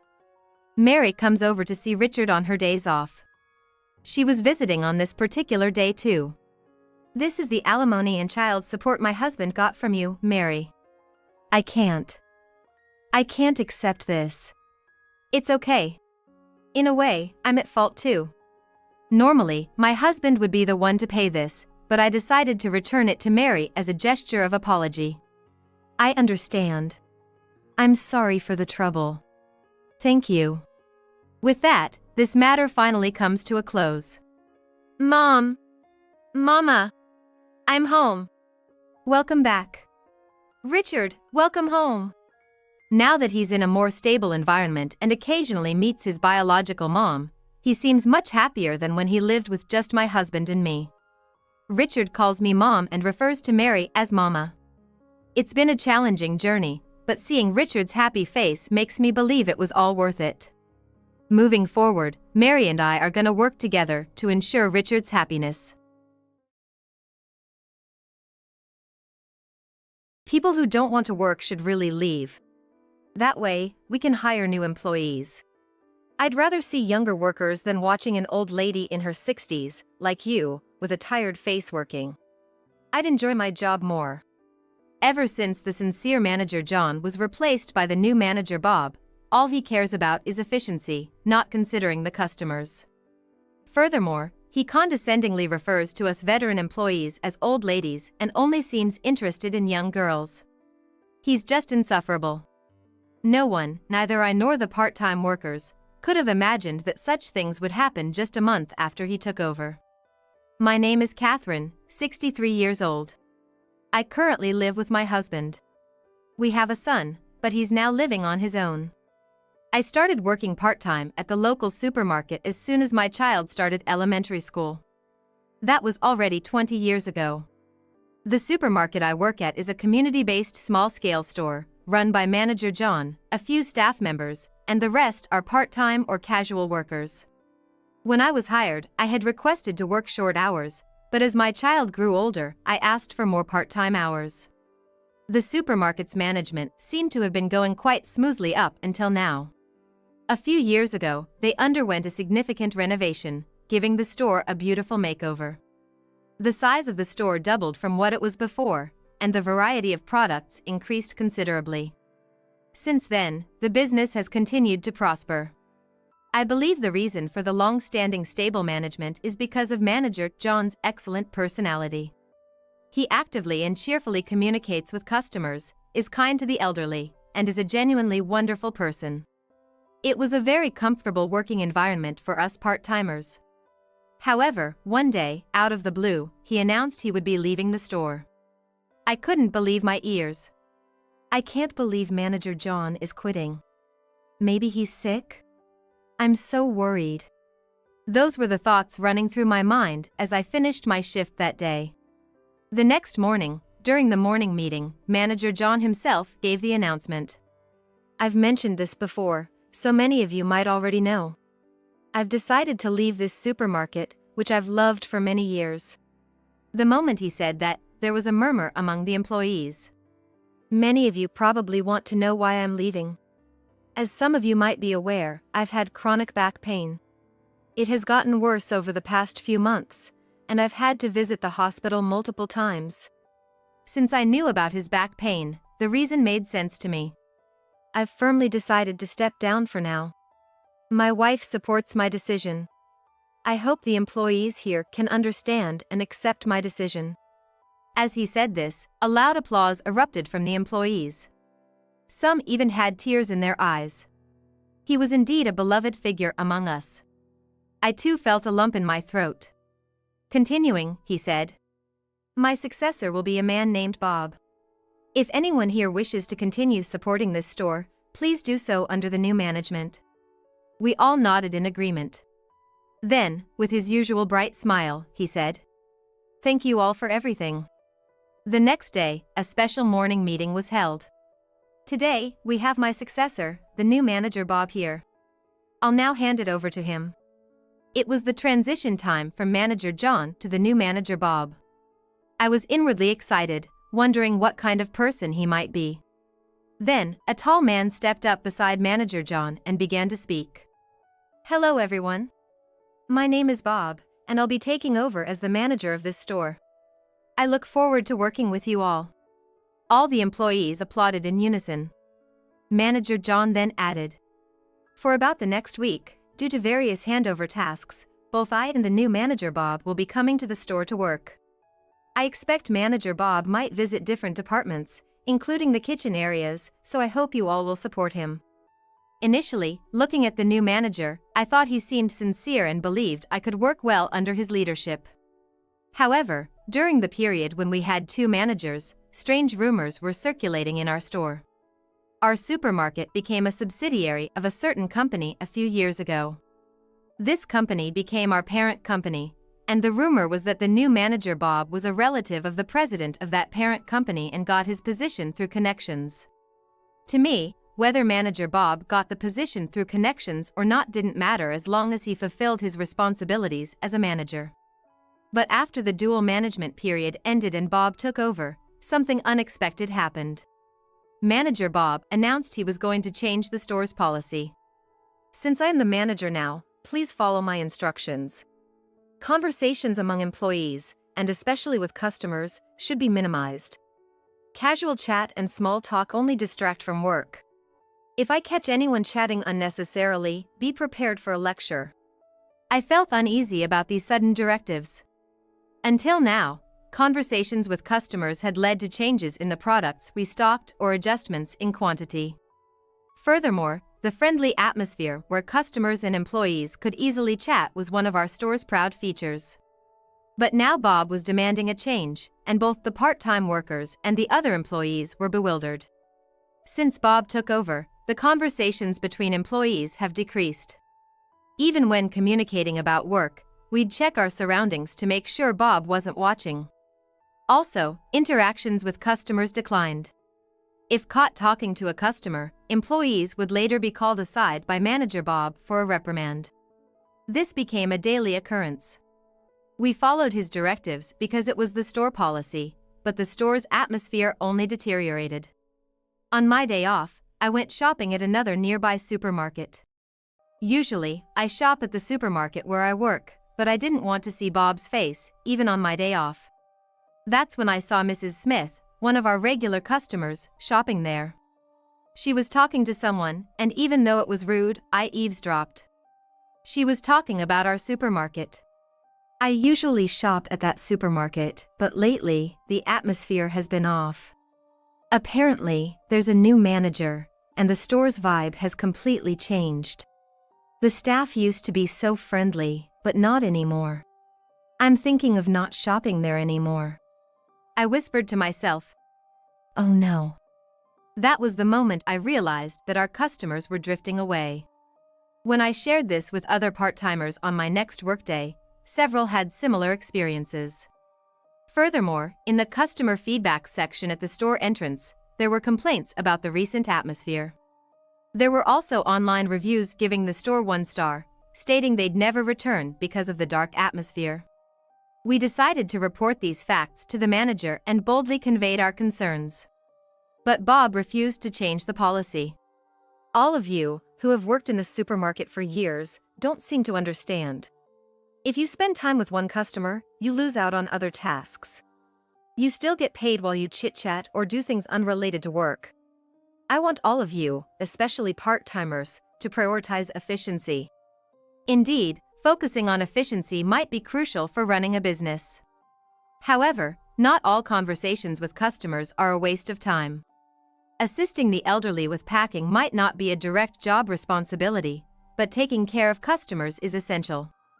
Just when I thought the discussion with Bob was over, he suddenly looked furious and began again. By any chance, did any of you purposely post those negative online reviews? Are you trying to tarnish my reputation? If I find out that any of you are involved in this, I'll fire you immediately. Be prepared. With that, Manager Bob left the scene. Manager Bob completely distrusts us. At the same time, our trust in Manager Bob has dwindled. Other part-time workers looked equally exasperated. A few days passed, and as I was restocking items in the store, I spotted the regular old lady I had seen shopping at another supermarket the other day. I thought to myself, I'm glad she came back. Luckily, the manager was out at that moment. Taking a chance, I decided to speak with her. Mrs. Smith, hello. Lovely weather today, isn't it? Mrs. Smith looked slightly surprised. Oh my, it's been a while since you've spoken to me. I've missed our chats. It felt nostalgic. I wondered why no one spoke to me recently. Apologizing for the recent aloofness, I mentioned that I had seen her shopping at another supermarket and had overheard her talking about our store. Mrs. Smith responded candidly. I've been shopping at this supermarket for years, but lately, the atmosphere has taken a turn for the worse. The neighborhood's been talking. I suppose it's because of the new manager, isn't it? I was taken aback by the speed and efficiency of the neighborhood's grapevine. But as someone who's worked here for years, I couldn't stay silent. Mrs. Smith sighed and continued. I loved the healthy food from the deli section here. But ever since the new manager took over, they've been replaced with oily ones that seem to target younger people. Could you ask the manager to restock the healthy ones? Please. I wanted to say yes immediately, but I doubted Bob would agree so easily. I promised Mrs. Smith I'd try, but fulfilling her request seemed challenging. Later that evening, after Bob returned, I gathered the courage to approach him, even though I lacked confidence. Excuse me, manager. I wanted to discuss something. What is it? Let me guess, another pointless suggestion? If you have time for that, get back to work. Don't you dare tell me how to run things. Bob shouted at me with a fierce tone. At this point, he wouldn't even have a proper conversation. The thought of working with him long-term began to sour. But I wasn't the only one who felt that way. Over the next few days, several part-timers handed in their resignations. However, Bob seemed to have a let-them-go attitude and accepted their resignations without hesitation. He then approached me, smirking. It's easier without the workers who don't want to work. Now, I can hire new ones. I'd rather see younger people working here than watch someone in their 60s like you with a weary face. Apparently, his vision for the supermarket involved replacing older employees with young girls. I couldn't understand his thinking and felt that this would backfire someday. But Bob proved to be even more proactive than I'd expected. He started by advertising high-wage, part-time jobs to local high school and college girls. Attracted by the high pay, 5 girls applied. Bob decided to hire all 5. But these girls wore flashy makeup and shiny piercings, not the ideal look for a supermarket dealing with food. Their language was also coarse, and honestly, the rest of us part-timers were filled with anxiety. Furthermore, Bob was so engrossed in chatting with these girls that he barely worked. Angered by his behavior, I decided to confront Bob directly. Manager, this has to stop. Because you're not working, we're bearing the brunt of the workload. Plus, if you continue with these strange reforms, we'll lose our regular customers. At this rate, this supermarket will go under. Upon hearing this, Manager Bob glared at me and shouted. The regular customers of this store are all elderly and boring. To survive in the upcoming times, we need to prioritize younger, trend-sensitive customers. Otherwise, we'll fall behind the times and soon be out of business. Part-timers who don't understand business should stay out of it. Bob's attitude became even more arrogant than before. Now, he didn't even use polite language with us, the older employees. Bob then questioned me sternly. By the way, I've received a barrage of complaints about your work attitude lately. Apparently, you're always chatting away and not getting much done. Customers see it. Now, apologize. I was shocked by Bob's statement. Why should I apologize to you? And do you have any proof of these numerous complaints? Ignoring my query, Bob yelled. Just apologize. If you don't like it here, leave. My patience with Manager Bob had reached its limit. I no longer felt the desire to work at this supermarket. All right then.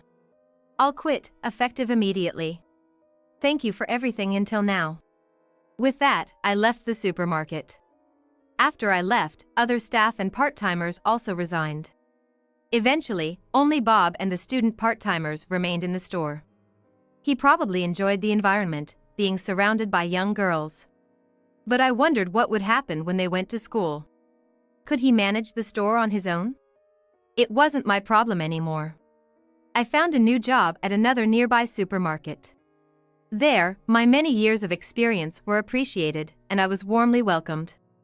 A month later, I visited my former place of employment. Curiosity led me there, but I was mainly concerned about its state. Suddenly, I heard a loud female voice from inside. I can't stand this attitude. I'll never shop here again. Exiting the store was Mrs. Smith, whom I had encountered previously. I was surprised by Mrs. Smith's outburst. She approached and said, Oh, Catherine. Are you working today? No, actually, I've left this supermarket. Upon hearing this, Mrs. Smith looked shocked. What happened? Was there some trouble? I inquired about the reason for her earlier outburst. I bought some deli food this morning, and it was rotten. When I complained, the manager told me it was my poor handling. If you've left, then I have no reason to shop here anymore. It used to be such a good store. I felt sympathy for the visibly upset Mrs. Smith. Entering the supermarket, I found it completely empty, except for Bob standing alone. To my surprise, there were no customers at all. Inside the store, Manager Bob stood alone, looking dejected. I muttered to myself. Serves him right. I considered taunting him with, It's pretty quiet in here, huh? But ultimately decided against it, feeling a bit sorry for him. Suddenly, Bob began making a desperate phone call. Please, I need your help.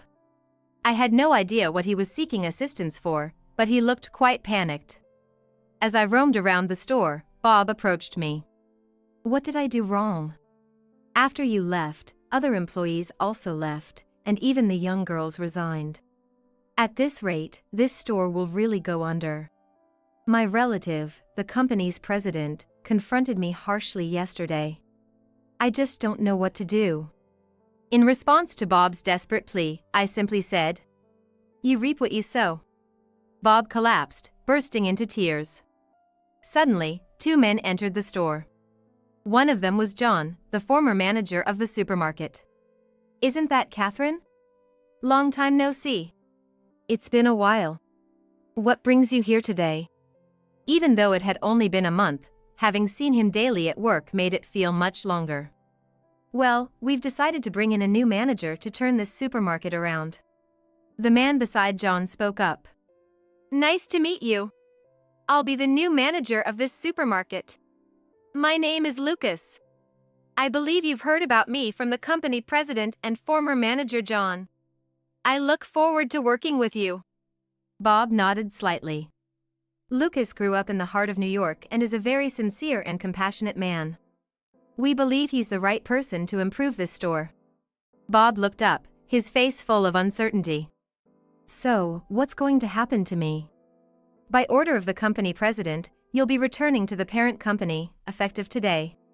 Naturally, you won't have any managerial position. You'll be on the same level as a new hire. But, why? Bob was deeply shocked to hear he'd be demoted to a regular employee. I thought he should be grateful he even had a position to return to. Then, the new manager, Lucas, turned to me. I'll do my part as a manager, but to start from this state is honestly tough. I'd really appreciate it if seasoned part-timers like you could lend your expertise to help restore this store.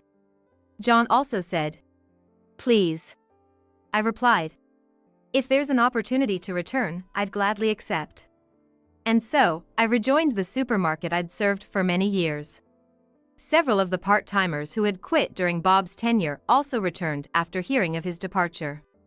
Now, with manager Lucas at the helm, we're working hard, listening to the local community, and striving to make the supermarket better. There's been a gradual return of customers. And it's uplifting to see. Meanwhile, I heard Bob was working hard at the company owned by his relative. Apparently, he was quite unhappy being treated the same as a new employee. It turned out the earlier claim about numerous complaints regarding my work attitude was entirely fabricated. This falsehood had come to light with the company president, and Bob faced severe repercussions. I thought. Well, he got what he deserved. I now thoroughly enjoy my work. It's astounding how different things can be just because of a change in management. I realized the importance of having the right person at the top. I hope this supermarket continues to be a wonderful place that brings smiles to the local community. With that commitment in mind, as a veteran part-timer, I'll do whatever it takes, and today, like every day, I'm working with enthusiasm.